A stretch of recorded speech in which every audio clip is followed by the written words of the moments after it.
Hi guys! It is Monday and I'm on my way. Pupunta na sa check-up ko, ultrasound sa hospital. And hindi masyadong malamig ngayon, kaya ganito yung jacket ko. Buti naman. Sumasakit yung ano ko.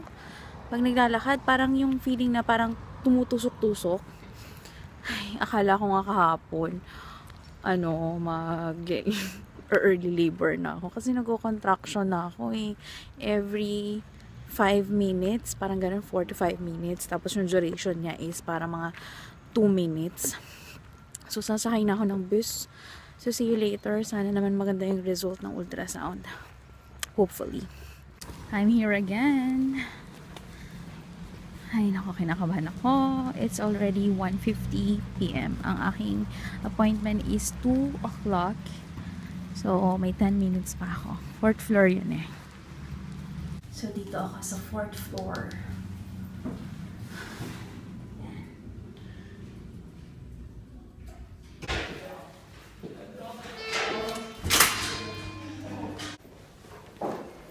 Kuha muna ako ng tubig kasi nauuwi ako.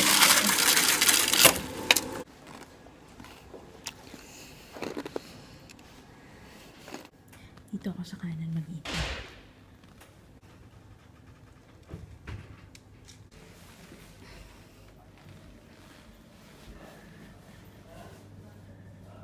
So, nandito na ako. Nag-iintay na lang ako na tawagin. Siguro naman di ako mag-iintay na matagal kasi feeling ko ako na yung next dun sa nasa loob. So, update ko na lang kayo later. Nasa CR ako. Oh, yes. Kinakabahan na. Nandito ako ngayon sa Asian store. So, nag-grab ako ng spaghetti. Bibili ako ng spaghetti sauce. So, yung sweet style. Spaghetti sauce. So, yeah, bibili ako. Good morning! This is our breakfast. It's salmon with egg, with mayonnaise. Tapos sa kanya, may Italian salad. Tapos nilagyan niya egg. Ewan ko kung bakit gusto niya yan. Tapos ako brown cheese. Yan. Good morning! Today is October 20, 2015. It is Tuesday. Yung vlog kahapon, hindi ko na-upload. Kasi po tol, pagsasamahin ko na lang yung vlog kahapon and today. Tapos ikukwento ko na lang today kung anong nangyari sa check-up ko kahapon. Pero kakain muna ako kasi I'm so hungry. I'm gonna have my chai latte. Yan. Kain muna ako. Hello, Alice Salmon! Eto, napatuyo ko na itong mga damit. Actually, naglaba ako. 2 salang. Tapos, kita nyo yun? Ito na lang yung natitira sa mga lalaban kong pang baby. Tapos, naayos ko na rin yung, nalinisan ko na yung stroller. Tapos, yung binili naming stroller, baka ma-deliver niya earliest ng, October 22. So, nag-iintay lang kami. Eh, hindi ko alam kung earliest yun na. So, hindi ko sure kung ma-deliver nila bago ako manganak. So, ang ginawa ko, nilinisan ko yung stroller na binili namin before pa. Ay, ano yun? Nabamalansya kasi ako. So, ito yung carry cut. Nalinisan ko na.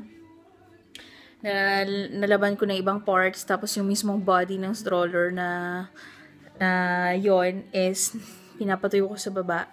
Nilinisan ko na rin yung body, yung gulong, yung mga accessories. And then, right now, magpa-plansya naman ako ng mga nakasabit-sabit dito sa changing table ni baby. Ang dami kong nagawa today. Nakakatuwa. So, ito, nagpa-plansya na ako. Ito yung, yung tinutuping kabayo. Kabayo ba yung tawag doon? Tapos, yan. Habang nanonood ako ng Chris TV sa iMac, yun ang buhay ko ngayon. Masaya ako kasi marami akong nagawa.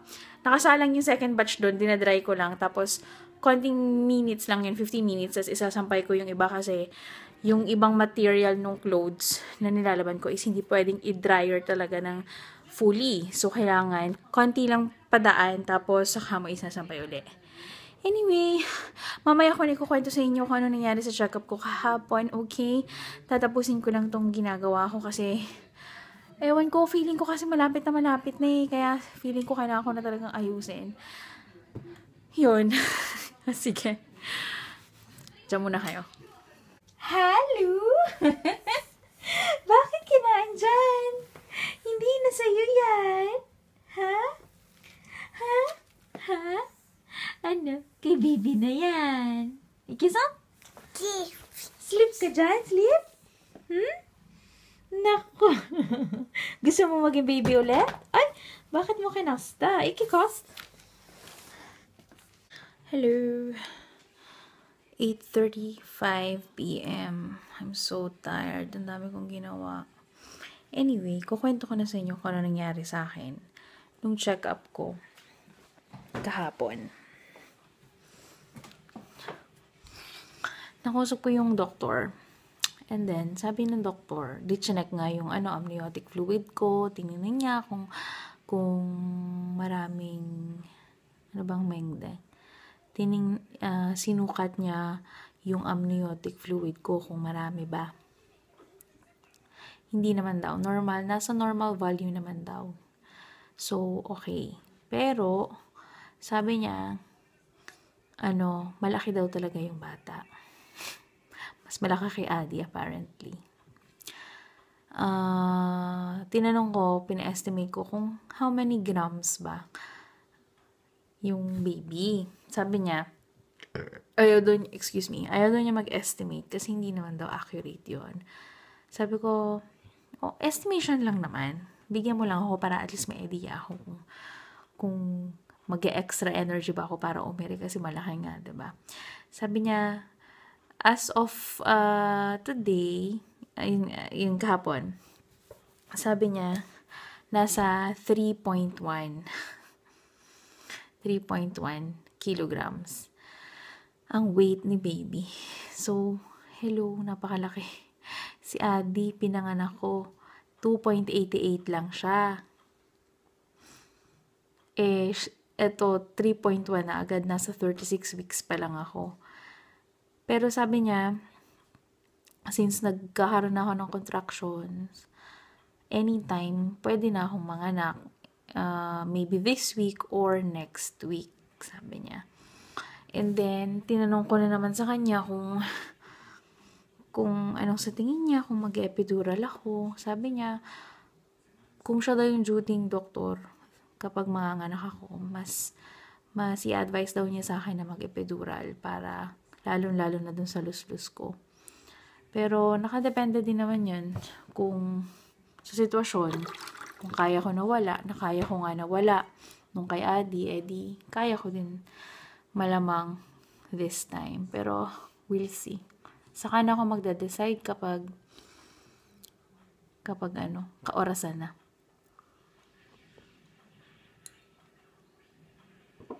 So, yun.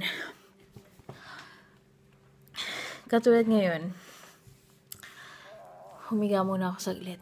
Wala akong pahinga. As in, yung kaninang vlog ko, kumilos na lang ako ng kumilos. Sinayos ko yung changing table. Papakita ko sa inyo later yung changing table kung itsura na. Ayan, katulad ngayon. Ang tigas ng tiyan ko. Ayan.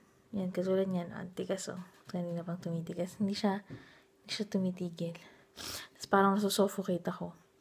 Pinabuksan ko kay Christian yung pinto sa kwarto. Nakahiga kasi ako kanina sa kwarto.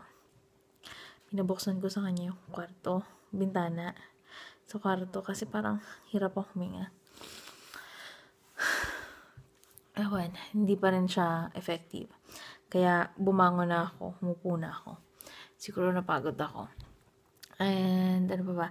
Grabe nga pala. Nag-weigh nga pala ako today. Ilan nga ba ibang weight ko kanina? 64.8? Bigla akong lumaki. Hindi ko alam kung tubig ba yun or pagkain na hindi ko naitae. Pero from 63.5, kailan ba ako nag-post na ang weight ko is 63.5? Grabe, wala pa 1 linggo yun, So, ito na ang changing table. So, ito yung, pag magpapalit ako ng diaper, dyan, nilagyan ko na ng para hindi mabasa itong madras. Yan. And then, may mga side pockets. Pag may gusto kong ilagay mga creams, dyan ko ilalagay. Pwede. Tapos dito din. Tapos gusto ko dito sa unahan. Dito din. Yan. May gusto kong ilagay. And then, ito, yan. Pwede ako maglagay dyan ng mga damit or kung ano-anong kailangan. Dito, diaper sa baba. Kasi mas malaki yung space. So, napaka-practical nitong changing table na to. Ang batang ito ay nagko-computer lang si Christian. Si Adi, natulog siyang mga 8 p.m. Pinatulog ko na. Anyway, I'm so tired. And magpapacheck ako ng blood pressure. Mag-good night na ako. Tomorrow, meron akong appointment sa midwife ko. 9:30 a.m. So, ayan. Kita-kits na lang tayo tomorrow. Okay? Hello. Nasira yung pang BP. Nagko-contract na ako. Super dalas. Ito yung naramdaman ko dati kay Adi, yung nagle-labor na ako. Tigas.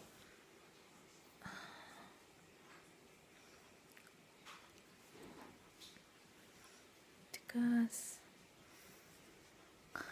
Higa na ako. Para i-check ko kung